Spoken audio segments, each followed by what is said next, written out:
వీడియోలో ఆర్సెనల్ ఎందుకు trophies గెలలేకపోతుంది? Premier league గాని, ఛాంపియన్స్ లీగ్ గాని దగ్గరికి దాకా వస్తున్నారు. కానీ ఎందుకు గెలలేకపోతుంది? దాని గురించి డిస్కస్ చేద్దాం. Mikel Arteta Arsenal manager. ఆడి మీద అంటే అతని మీద ఉన్నంత ప్రెజర్ ఇంకెవ్వడి మీద ఉండదు. ఏ ప్రీమియర్ లీగ్ అంటే రూబెన్ అమోరీమ్ మీద ప్రతి మేనేజ్మెంట్ ప్రెజర్ ఉంటుంది. కానీ ఏదో ఒక టైటిల్‌ని గెలిపించాలి ఆర్సెనల్‌తో. కాకపోతే చాలా కష్టమైపోద్ది. అలాగని మైకేల్ ఆర్టెటా అంటే ఆర్సెనల్ బ్యాక్వర్డ్ పుష్ చేసాడంటే లేదు. ఎందుకంటే 4 ఇయర్స్ ముందు ఆర్సెనల్ యూరోపా లీగ్ ఫైనల్ ఓడిపోవడం కానీ చెల్సీతోని అంటే ఉన్నయ్ ఎమరీ అప్పుడు ఉండేవాళ్ళు. కానీ ముందు మేనేజర్స్ కూడాను ఆర్సెనల్ వెంగర్ తర్వాత ఎవరు అంత బాగా పర్ఫామ్ చేయలేదు. కానీ మైకేల్ ఆర్టెటా వచ్చి కంటిన్యూస్గా 3 సీజన్స్ సెకండ్ పొజిషన్ ఫినిష్ అవ్వడం అంటే అంత ఈజీ కాదు. 3 సీజన్స్ కంటిన్యూస్గా సెకండ్ పొజిషన్. వాళ్ళ అన్లకి ఎలా ఉంటుందంటే ముందు సీజన్ అంటే మ్యాన్ సిటీ గెలిచిన సీజన్ ముందు సీజన్ ఇప్పుడు న్యూ సీజన్ కదా, ఆ సీజను వాళ్ళు ఒక్క పాయింట్తో ఓడిపోయారు. ఆ ఒక్క పాయింట్ కూడా డిఫరెన్స్ ఏంటంటే మొత్తం 30 మ్యాచెస్ 35 మ్యాచెస్ దాకా వాళ్ళు ఫస్ట్ పొజిషన్లో ఉన్నారు. కానీ నాకు ఇంకా గుర్తుంది, బయర్న్ మ్యూనిక్తోని క్వార్టర్ ఫైనల్ పడ్డది. సెకండ్ లెగ్ ప్రిపరేషన్ కోసం ఆ ముందు మ్యాచ్ మామూలుగా యావరేజ్గా ఆడాడు. అప్పుడు బ్రెంట్ఫోర్డ్ ఎవరో గెలిచి అప్పుడు మ్యాన్ సిటీ ముందుకు వెళ్ళిపోయింది ఒక పాయింట్తో. అప్పుడు లాస్ట్ మ్యాచ్ ఏంటవుద్ది అంటే మ్యాన్ సిటీ స్పర్స్ మ్యాచ్ అవుద్ది. అయితే మ్యాన్ సిటీ ఆ మ్యాచ్ డెఫినెట్గా గెలాలి ప్రీమియర్ లీగ్ గెలాలంటే. అయితే స్పర్స్తోనే మ్యాన్ సిటీ డ్రా చేసుకుని ఆర్సెనల్ గెలిచేస్తుంది. ఎక్కడ ఏటవుద్ది అంటే 1-0 ఉంటుంది. సన్కి 87th మినిట్ ఛాన్స్ వస్తుంది క్లియర్గా గోల్ కొట్టడానికి. కానీ అప్పుడు ఓవర్టేక్ అనుకుంటున్నాను గోల్ కీపర్ ఆపేస్తాడు. సో దానివల్ల ఆర్సెనల్ చేతి దగ్గరికి వచ్చింది పోగొట్టుకుంది. అంటే వాళ్ళ దరిద్రం ఎలాగుంటుంది అంటే వచ్చేది తినడానికి తిండి అన్ని చేతులకు వచ్చేస్తాయి, కానీ అది తినలేరు. అంటే ఏదో ఒక వేస్ట్ అయ్యి పడిపోవడం, అంటే ఏదో ఒక తగిలి కింద పడిపోవడం అంత దరిద్రంగా ఉంటుంది వాళ్ళకి. అలాగని వాళ్ళ టీం చాలా వీక్ అని కాదు, వాళ్ళ టీము చాలా చాలా స్ట్రెంథన్ చేశారు ఈ సీజన్ కాదు, ముందు సీజన్ కూడా వాళ్ళ డిఫెన్స్ చాలా చాలా అంటే ఆర్గనైజ్డ్ డిఫెన్స్. అదే టెంబర్ కానీ గబ్రియల్ అదే సెలెబా వాళ్ళిద్దరు పార్ట్నర్షిప్ కానీ మైస్ లూస్కెళ్ళి కానీ వీళ్ళు నలుగురు చాలా బాగా ఆడగలరు. పార్ట్నర్షిప్ చూసుకుంటే నాకు తెలిసిన మిడ్ఫీల్డ్లోన ఈ మిడ్ఫీల్డ్ చాలా top midfield. Declan Rice, Martin Odegaard, Zubimendi వీళ్ళు ముగ్గురు చాలా చాలా బాగా ఆడతాడు.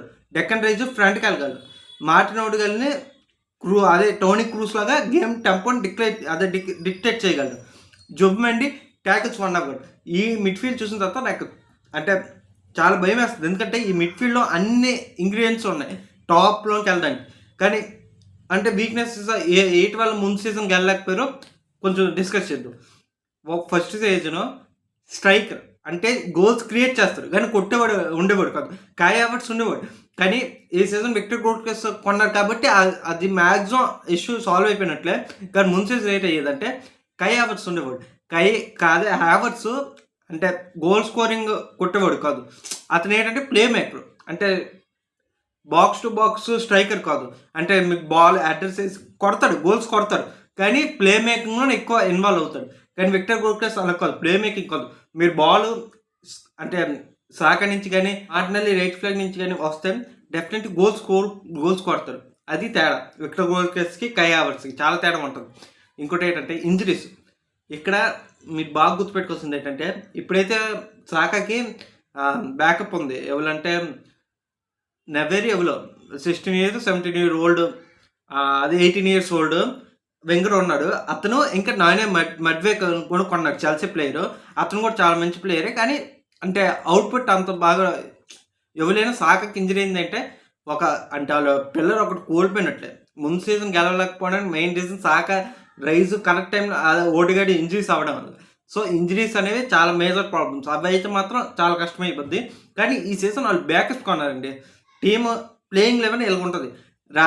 David Raya starting goal keeper, Timber, Gabriel, next Saliba, next Myles Lewis Skelly defence. ఈ నలుగురు ఈ defensive structure is very very organised. ఇంత డిఫెన్సివ్ స్ట్రక్చర్ నేను ఏ టీంని చూడలేదు. లివర్పూల్ కానీ ఏ టీంని కానీ, లివర్పూల్ దగ్గర ఉన్నాయి కొనాటే కానీ వర్జిల్ కానీ ఈ డిఫెన్స్ స్ట్రక్చర్ చాలా ఆర్గనైజ్గా ఉంటుంది. చాలా అంటే చాలా ఆర్గనైజ్గా ఉంటుంది. మీకు అర్థం కాదు ఎందుకంటే నేను ఎంత స్ట్రెస్ చేస్తున్నా అంటే నేను ఆ మ్యాచెస్ అన్నీ చూసినప్పుడు కూడా చాలా ఆర్గనైజ్డ్ డిఫెన్స్, అంటే ఎక్కడ లూప్ హోల్స్ ఉండవు.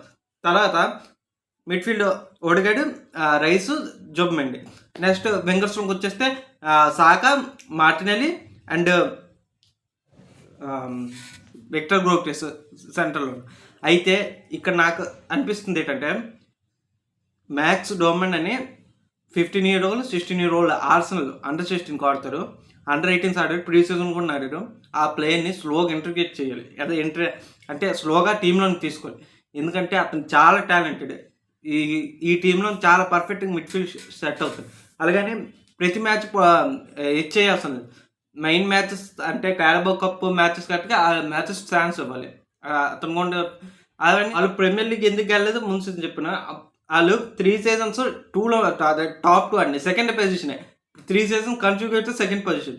ఇంకటి ఏంటంటే ఈ 3 seasonsలో మొత్తం పాయింట్స్ అన్ని కలుపుకుంటే ఏ టీం ఏది గెలిచిందంటే ఆర్సనల్ ఎక్కువ పాయింట్స్ ఉంటాయి, మ్యాన్ సిటీ, లివర్పూల్ దాటిసింది, కానీ ఏ ట్రోఫీ గెలలేకపోయింది. అదే ఇక్కడ తేడా. సో ఛాంపియన్స్ లీగ్ ర్యాంక్ వచ్చేస్తే ఛాంపియన్స్ లీగ్ కూడా చాలా బాగా ఆడారు. ముందు సీజను బయర్న్ మ్యూనిఖ్తో క్వార్టర్ ఫైనల్ ఓడిపోయారు. ఈ సీజన్లోనైతే ప్యారిస్ సెయింట్-జెర్మెన్తో సెమీఫైనల్ ఓడిపోయారు. సెమీఫైనల్ దాకా రావడం అంటే చాలా కష్టం. రియల్ మాడ్రిడ్ మన ఓడించి వచ్చారు. సో చాలా కష్టమే, అంటే చాలా కష్టం, కానీ అంటే ఎల్లలో గెలిచి వచ్చారు. మన రియల్ మాడ్రిడ్ అంటే నేను చెప్పుకోవట్లేదు, కానీ మనల్ని మొత్తం ఇరిపిస్తారు. నాకైతే ఆర్సనల్ మీద కోపం వస్తుంది, కానీ వీడియో చేయాలి. ఎందువల్ల ఆర్సనల్ గెలకపోతుందని చెప్తాను. దాని తర్వాత సో ఈ సీజన్ ఎలాగుంటుంది, ఈ సీజన్ అంత ఈజీ అయితే కాదు. లివర్పూల్ స్క్వాడ్ స్టాండర్డ్ చేసుకుంది.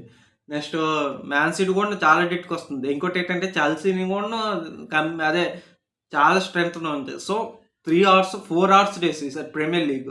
నలుగురు చాలా డెట్గా ఉన్నారు, ఏ టీం గెలుస్తుందో అన్ప్రిడిక్టబుల్. కానీ నాకు స్లైట్ అడ్వాంటేజ్ ఆర్సనల్కి ఉందనిపిస్తుంది. ఏమో నేను చేసింది ఆర్సనల్ అన్లక్కి ఎలా ఉంటుందో తెలియదు, కానీ ఈ season they have slight advantage ఉంటుంది. ఎందుకంటే డిఫెన్సివ్ స్ట్రక్చర్ వాళ్ళు చాలా బాగుంది.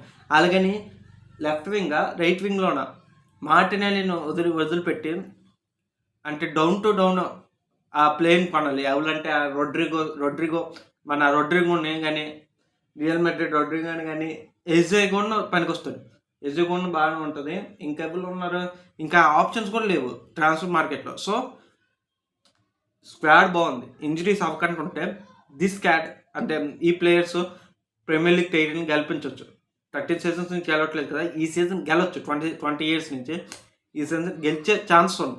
కానీ ఇంజరీస్ అయితే మరి ఏం చేయలేము. మరి ఇంజరీస్ అయ్యిందంటే అది అవుట్ ఆఫ్ అయ్యింది కదా.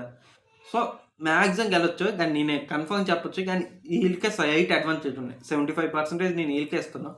తర్వాత మ్యాన్ సిటీకి లివర్పూల్, మ్యాన్ సిటీకి ఏ పొజిషన్ పెడతాను. ఎందుకంటే మ్యాన్ సిటీ ఆర్గనైజ్డ్ ఉంటుంది, లివర్పూల్ కూడా ఆర్గనైజ్గా ఉంటుంది. వాళ్ళిద్దరూ బాగానే ఆడుతారు.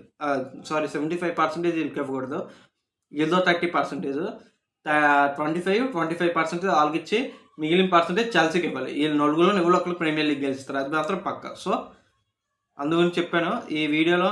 ఎందుకు ఆర్సనల్ గెలవట్లేదు అంటే మెయిన్గా అన్లక్కీ ఇంజరీస్, దీనివల్లే మ్యాక్సిమం గెలవట్లేదు. అది అంటే అన్లక్కీ కూడా చాలా ఎక్కువ ఉంటుంది అంటే ఆర్సనల్. సో తర్వాత మాంచెస్టర్ యునైటెడ్ సిచ్యువేషన్ గురించి వీడియో చేస్తాను. So thank you.